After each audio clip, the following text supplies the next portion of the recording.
আসসালামু আলাইকুম গাইজ। এখন আমরা নোয়াখালী বাজার দক্ষিণ সুনামগঞ্জ আয়সা ফ্যাশনও আইসি কাপড় কেনার লাগে আর কি। অনাইয়া একজন পরিচিত মুখ, তাইনের সাথে দেখা, তাইনের কাছ থেকে একটু পরামর্শ নিমু। গরমের কারণ জানা জি হয় যে ওই যে কয়েকদিন অতিরিক্ত গরম আসলো, এটার বিশেষ কারণটা কিটা? আচ্ছা, আগেও ক্যামেরা আমি কইতাম যেহেতু গরমের কারণ কি হয়েছে যে একজন মুত্তাকি ফরহেজগার ব্যক্তি আসলা বাংলাদেশও, যে 22 বছর পর তাহাজ্জুদের নামাজ কাজা করছে, 70-80 রাকাত নফল নামাজ পড়তা বাংলার জমিনও থেকে ফাইন রে বৈষম্য বিরুদ্ধে ছাত্র আন্দোলনের সময় তাদের দেশ সারা করছে। তখন এই মুত্তাকি ফরহেজগার ব্যক্তি বাংলাদেশের না থাকার কারণে যে পিছনে কয়েকদিন গরম দিছে, এটা হচ্ছে তাদের অভিশাপ জাতির জন্য, বুঝছো নি?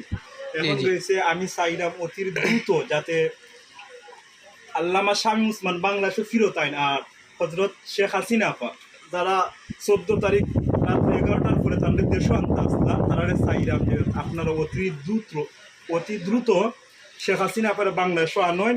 আমরা দেখতাম কারণ রয়েছে বাংলাদেশও কিন্তু এখন প্রচণ্ড গরম যায়ও, পিছনে কয়েকদিন গেছে বা সামনে দিয়ে আরও গরম হয়ে গেছে। যাতে হজরত শেখ হাসিনা আর আল্লামা শামীম ওসমান আইলে তাহাজ্জুদ পড়েন আর 70-80 রাকাত নফল নামাজ পড়ার কারণে গরমটা কমে বাংলাদেশের।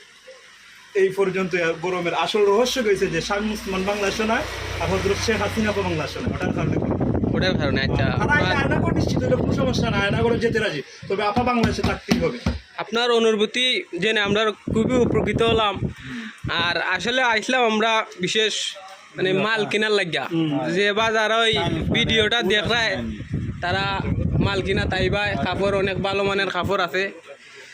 না মান্নান আপনারা যে যেখান থেকে দেখবা ভিডিওটা, মান্নান সাহেব আমাদের এলাকার মান্যগণ্য জঘন্য ব্যক্তি না। মান্নান সাহেব গেলে আমাদের এলাকার মান্যগণ্য ব্যক্তি, জঘন্য কইতাম না আমি, কারণ তাই বালা মানুষ, ওটার কারণে কইতাম কিছু মাইমলের কারণে